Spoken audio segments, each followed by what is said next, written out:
Tuh jangan sampai kita bekerja itu alasannya untuk keluarga, tapi jangan sampai karena bekerja keluarga kenapa-napa gitu. Hai si Sendro, kembali lagi bersama kita berdua, tentunya sama Mbak Ati. Boleh dong disapa Mbak Ati? Hai, balik lagi ya sama kita. Oke, Mbak Ati, kita melanjutkan obrolan di video sebelumnya, yang sudah tadi. Mbak Ati mengatur waktu untuk, kan Mbak Ati ini kan seorang ibu rumah tangga, bener nggak? Iya, betul. Nah, mengatur jadwal untuk rumah tangga sama di kerjaan tuh gimana? Sedangkan jadwalnya Mbak Ati tuh nggak usah diragukan lagi, Sabtu Minggu, bukan Sabtu Minggu lagi, weekday itu juga ada jadwalnya. Iya. Gimana nih? Aduh, kalau udah ngomongin keluarga itu memang berat ya. Maksudnya itu tuh dua hal yang apa ya? Satu pekerjaan, yang satu keluarga itu dua hal penting yang kita nggak bisa pilih gitu. Terus juga misal kalau di keluarga itu paling susah ngatur waktu itu benar banget. Karena waktu itu sendiri itu gimana kita bisa membaginya. Apalagi aku pekerja yang harus pagi-pagi banget udah mulai kerja, misal jam 3 gitu. Aku udah mulai kerja jam 4 udah mulai kerja. Jadi yang paling miris itu adalah harus diam-diam mengendap meninggalkan anak gitu kan. Itu kan yang paling kasihan, nanti waktu anak bangun mamaku udah hilang gitu, udah nggak ada gitu. Satu hal sih, aku selalu punya quality time untuk anakku, dimana misal Sabtu Minggu itu memang waktu yang aku paling crowded banget. Jadi kalau sama anak itu aku udah ngecup hari, apa sih, punya hari satu hari yang aku mau habisin untuk melayani anakku, satu hari yang aku akan habisin untuk melayani keluargaku, ketemu keluarga besar dan lain sebagainya, dan itu harus gitu. Kalau dalam 1 bulan aku ngelihat jadwal itu bakal penuh, aku harus paksain diri gitu. Bahkan aku pulang kerja malam pun aku harus paksain diri kumpul sama saudara-saudara gitu yang pada datang ke rumah gitu. Capek sih, tapi kalau udah kumpul keluarga itu udah nggak capek lagi ya kan. Bener. Jadi paling memang susah ngatur waktunya. Terus sekarang ini apalagi anakku kan masih kecil ya, waktu golden age-nya dia itu yang paling susah itu ninggalin dia waktu golden age, dimana lagi butuh-butuhnya sosok seorang ibu gitu. Jadi aku selalu fast respon.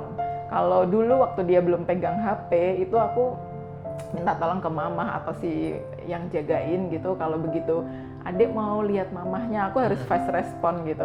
Oh iya gitu, bisa gitu, jangan diundur-undur. Apalagi sekarang mama kok belum pulang, langsung aku video call, bentar deh, mama ini baru di sini, nanti bentar lagi ini, siapin ini ya. Jadi kita harus selalu punya kejutan gitu. Dan golden moment aku adalah aku usahain aku bisa tidur bareng sama dia, dimana waktu mau tidur itu waktu untuk aku ngobrol banyak hal.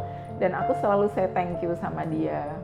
Thank you ya, hari ini tadi adik nggak rewel nungguin mama. Terus ini mama udah bobo nemenin adik, tadi gimana seharian gitu. Terus kita berdoa bareng gitu. Kita doa yuk gitu. Nah, hal-hal seperti itu yang ternyata menguatkan bonding aku. Mungkin dalam waktu sehari aku nggak ketemu dia lama, tapi bonding aku itu tetap terjaga karena aku melakukan hal-hal sakral yang dalam arti yang intens banget dengan anak. Iya, anak, gitu ya. Suami gitu. Dan satu hari minim aku harus peluk suami atau anak 20 detik. Karena kadang kalau dalam 20 detik itu tuh kayak ngericas lagi, ngericas ulang gitu. Begitu aku peluk dia agak lama gitu, ngericas, dan aduh rasanya itu, kalau ngomongin anak ya. Kayaknya mau nangis. Iya bener. Karena bagiku itu jangan sampai kita bekerja itu alasannya untuk keluarga, tapi jangan sampai karena bekerja keluarga kenapa-napa gitu. Bener kan? Jadi itu yang kita harus pintar-pintar memanage waktu gitu. Tapi untuk menjalani 2 jadwal ini, rumah sama kerjaan tuh larinya tuh gimana? Larinya Apakah yang ini sempat ketinggalan kah di rumah, atau pekerjaan sempat ketinggalan kah, atau tetap termanage dengan benar-benar aku ya harus planning tuh segini untuk keluarga, pekerjaan. Karena di tempatku itu kan jadwalnya tidak menentu nih. Jadi aku bisa misal, hari ini aku harus beraktivitas mulai jam 7 pagi. Contoh ya, simple hari ini nih. Iya. Jam 7 pagi aku harus meninggalkan rumah. Aku pasti bangun lebih pagi, seperti biasa, sholat dan lain sebagainya, menyiapkan makanan di rumah. Aku udah pasti masak, dan aku udah bikinin anakku itu cemilan, terus aku udah siapin di kulkas, aku udah ninggalin orang rumah. Nanti bakalan seperti ini. Jadi urusan rumah harus aku beresin sebelum aku pergi. Nah, kalau urusan persiapan pekerjaan sendiri itu aku biasanya selesaikan malamnya. Karena kalau diselesain pagi itu kebenturan sama urusan rumah. Jadi banyak lupanya pasti. Jadi itu bahaya banget. Jadi aku pasti kalau untuk pekerjaan aku selesaiin di malam, begitu anakku udah tidur, aku mungkin menyelesaikan apa yang harus aku selesaiin. Baru untuk paginya aku selesaiin urusan rumah, aku langsung berangkat, itu udah enak gitu. Tiap hari seperti itu. Tiap hari seperti itu ya. Tuh si Sandro tuh kegiatan Mbak Ati untuk mengatur Bener-bener jadwal rumah sama jadwal pekerjaan. Nah, ngomong-ngomong nih, kita agak sedikit kembali sedikit ke soal permakeupan. Nah, ini kan ada pertanyaan titipan dari netizen. Mbak, ini apa sih perbedaan makeup komersil? Seperti kayak contohnya sih photoshoot tuh kayak gini, kalau untuk iklan tuh kayak gini, perbedaannya. Sebenarnya kalau bagiku, kalau make up photoshoot sama iklan itu hampir mirip ya. Yang bikin beda itu make up kayak untuk pesta, yang dibutuhkan sama customer, sama yang kebutuhan seperti iklan dan foto. Karena make up yang ada urusan sama photoshoot itu harus make up yang benar-benar halus, nggak boleh tebel, harus rapi, dan kita harus milih. Misal nih, kita mau ngiklan make up, harus cari muka model yang benar-benar persisi, yang matanya jangan gede kecil gitu. Karena dengan kita dituntut untuk menyamakan bentuk mata, itu pasti kan kita harus make up tebel kan. Dan itu nggak banget kalau untuk didekatkan dengan kamera. Apalagi iklan-iklan itu, photoshoot iklan itu akan dibesarkan segede baleho atau lebar-lebar gede banget kan. Minim untuk poster lift aja.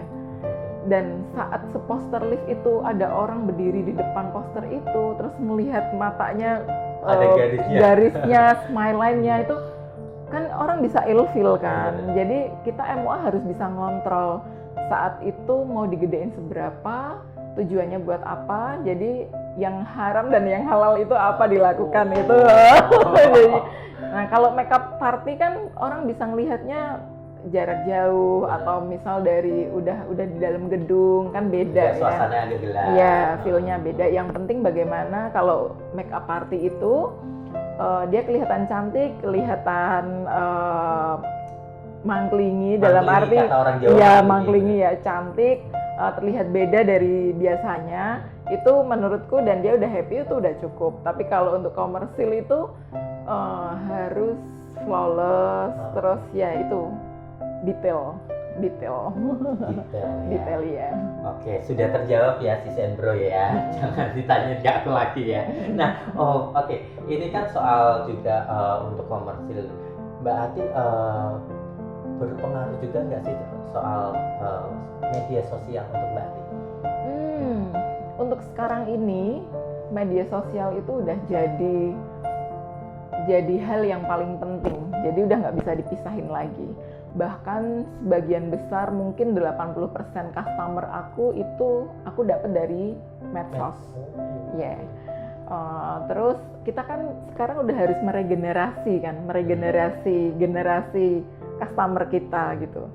Kalau customerku yang zaman dulu, yang zaman belum tahu Instagram, itu mereka datang, booking, payment gitu kan.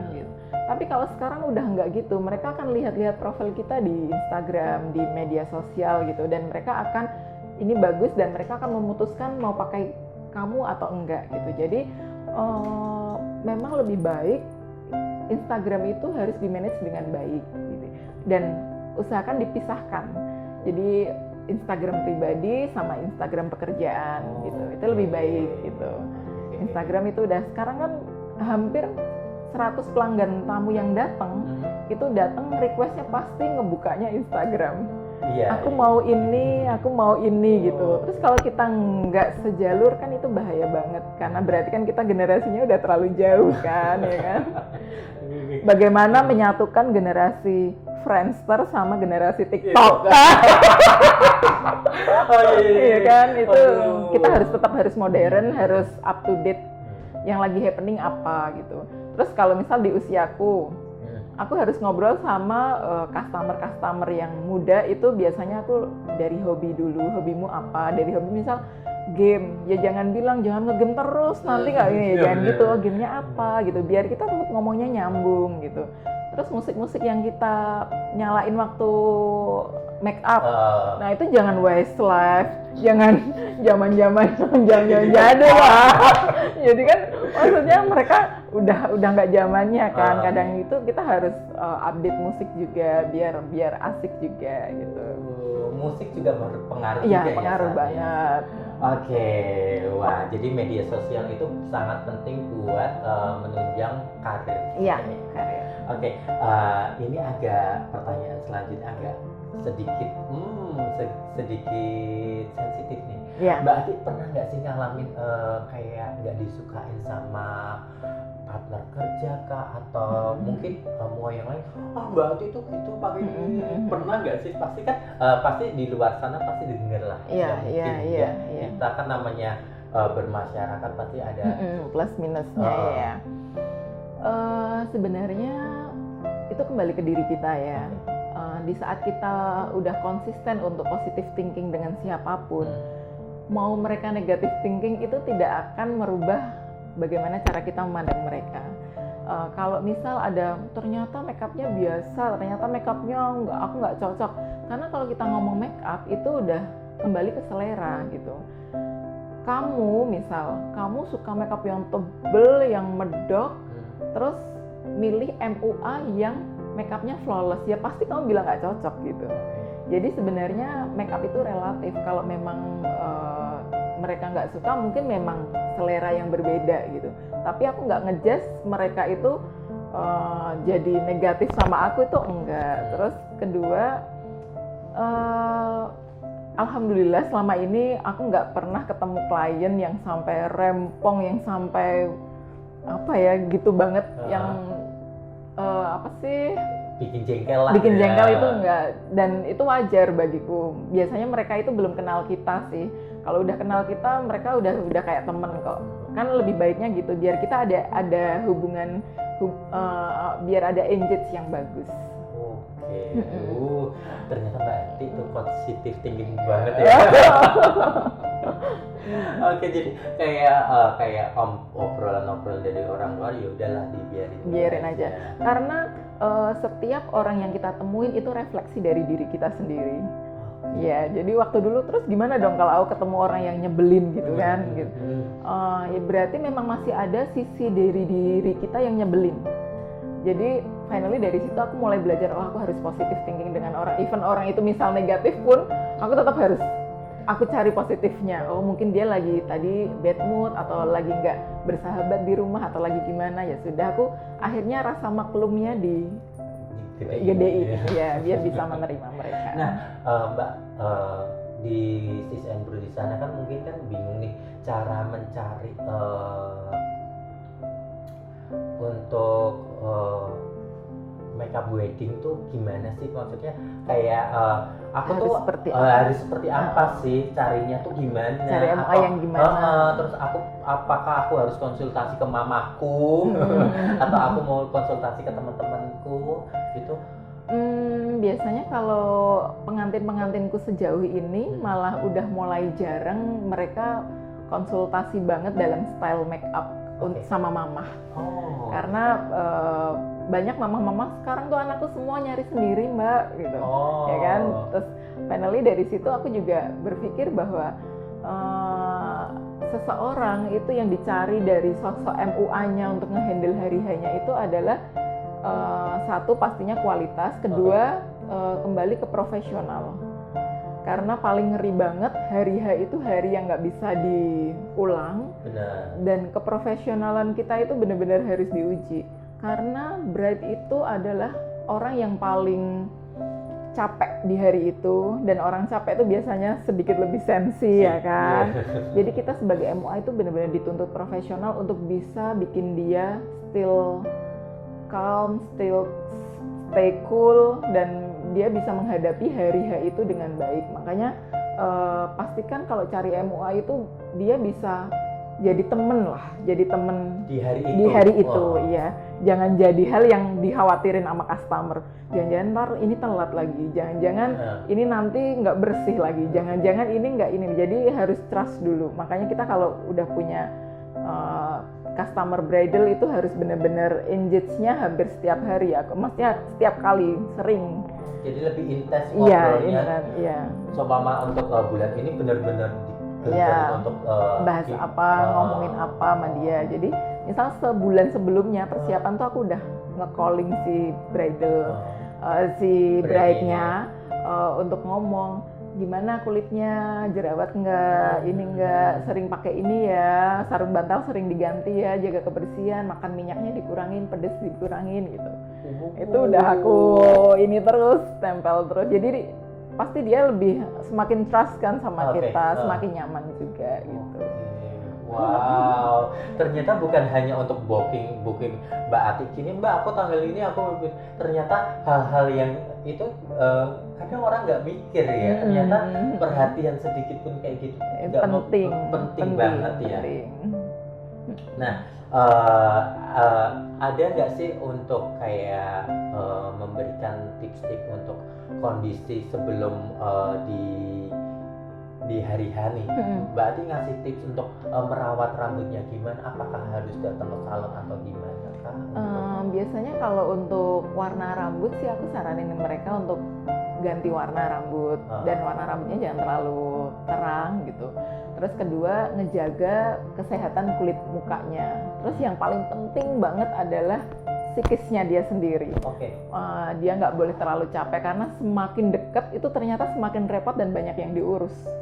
Nah dari situ aku selalu ingetin jangan tidur malam-malam ya, vitaminnya udah mulai diminum ya dari seminggu sebelumnya gitu.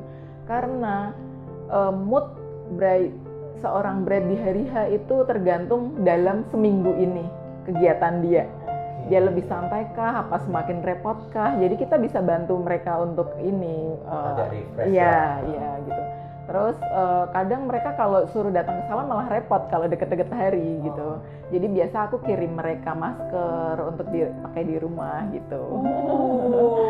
Jadi benar-benar terus pas hari H-1 itu aku, Noni hari ini kegiatannya apa gitu. Jangan terlalu malam ya tidurnya, jangan lupa minum vitamin gitu. Iya Kak, karena aku ingetin lagi kamu satu-satunya orang yang nggak bisa istirahat di hari H. Kalau Mbak Ati habis make upin kamu, aku bisa istirahat, tapi kamu langsung diambil sama fotografer. Habis fotografer diambil IO lagi untuk diserahin ke bridal. Dari bridal harus sudah siap lagi kegiatan gereja. Pulang dari gereja foto atau tepa, habis itu lagi diambil sama MUA lagi untuk oritas. Jadi kamu satu-satunya yang nggak bisa istirahat, makanya kamu harus jaga kesehatan banget gitu. Ternyata seru ya menjadi calon MUA tuh benar-benar harus sampai ke detail customernya ya. Jadi mood mereka pun juga harus kita yang jaga. Nah si Senbro tuh jadi menjadi seorang MUA tuh nggak sebatas aku ya udah jadi MUA aku bisa didandanin, tapi ternyata sampai sedetail itu juga dipikirkan. Nah Mbak Ati, pernah nggak sih mengalami juga soal salah jadwal atau salah tempat? Bangunnya kesiangan. Nah pernah sih, waktu itu aku bener-bener capek banget. Kebetulan waktu itu aku dari India. Datang sampai Indo itu udah hampir jam 11 malam, dan aku besoknya ada wedding. Dan ini hal yang aku pastikan ke customer jangan sampai aku telat ya kan. Oke. Waktu itu memang aku bangunnya tuh nggak telat banget, tapi itu udah di luar prediksiku. Aku bangun setengah jam sebelumnya. Jadi aku langsung bangun, cuman alisan doang sama lipstick yang pop gitu. Terus aku langsung ganti baju, sampai nggak sempet mandi, gosok gigi doang, cuci muka, langsung berangkat. Begitu sampai di lobi, aku tambahin lagi alisnya dibenerin. Tapi waktu itu aku udah langsung ngabarin. Jadi biasanya aku langsung hubungin si timku hairdo. Oke. Kamu stay di sana dulu ya untuk bikin si pengantinnya ini Tetap ayam. tenang, iya gitu. Aku mungkin terlambat 15 menitan, tapi kalau sampai setengah jam, 1 jam, alhamdulillah nggak pernah. Kalau salah tempat pernah aku, iya. Jadi waktu itu beda hotel. Waktu itu dia bilang hotelnya di A, waktu dia ngupdate ganti hotel, aku nggak ngomongin ke driverku. Untuk datang ke Terus waktu itu karena jadwal driver biasanya kan mereka udah dapat. Aku begitu masuk mobil karena pagi aku langsung tidur. Begitu buka mata, Pak, waktu itu aku sempet turun sih dari mobil masuk ke lobi. Loh kok hotel ini ya Pak? Loh Pak, aku di sini loh Pak gitu. Jadi langsung kalau itu aku jujur sih. Sorry ini aku salah, maaf ya aku tunggu sebentar, nggak ada setengah jam gitu. Terus aku langsung balik ke hotel yang gitu. Ngeri sih itu deg-degannya minta ampun. Dan aku di dalam perjalanan aku harus tenang, aku harus relax. Karena kalau make up itu bahaya banget kan, jaraknya kayak cuman 2 jengkal. Apa yang kita rasain itu customer pasti ngerasa. Jadi kita harus tenang, tetap harus tenang. Nah, oke. Kembali ke wedding lagi. Mbak, apa sih perbedaan makeup untuk wedding internasional sama tradisional? Kalau menurut Mbak Ati itu perbedaannya gimana? Beda banget sih. Kalau tradisional zaman aku dulu pernah ikut wedding tradisional. Mereka lebih sakral ya. Mereka lebih sakral karena namanya adat itu tuh ada hal yang nggak boleh dilanggar atau ada hal yang nggak boleh dilewatin ya kan. Dan biasanya mereka make upnya itu kalau zaman dulu make upnya bener-bener yang ada artinya semua, warna eyeshadow ini apa artinya, terus alis bentuknya seperti itu apa artinya ya kan. Tapi berjalan dengan seiringnya waktu itu semakin modern gitu. Jadi make up tradisional sekarang pun biar kita ngomongnya medok itu tetap cantik. Si bride-nya itu tetap cantik. Jadi make up tradisional itu kenapa harus tebel gitu? Karena mereka menggunakan aksesoris yang heboh, terus memakai sunggar dan bajunya, kebayanya itu juga bener-bener powerful warnanya. Jadi kalau make upnya terlalu flawless pun juga akan tenggelam kan. Jadi intinya kita harus balance. Tampak luarnya ini apa, di make upnya ini gimana, itu kita harus balancein. Nah kalau yang internasional karena bajunya putih, lebih anggun ya kan, jadi make upnya pun kita sesuaiin. Jadi jangan terlalu medok, kecuali nanti untuk malam harinya. Karena malam harinya kan biasanya udah tambah crown. Benar. Terus biasanya gaunnya juga udah mulai nggak simpel tapi ditambahin sesuatu yang lebih glamour gitu. Jadi kita tambahin lagi detailnya di mata biasanya. Nah itu perbedaan dari make up internasional sama tradisional. Dan lebih ke sakral. Iya. Nah ngomong-ngomong sakral, istirahat dulu. Kita akan ngobrol selanjutnya soal sakral. Oke. Kita istirahat dulu ya.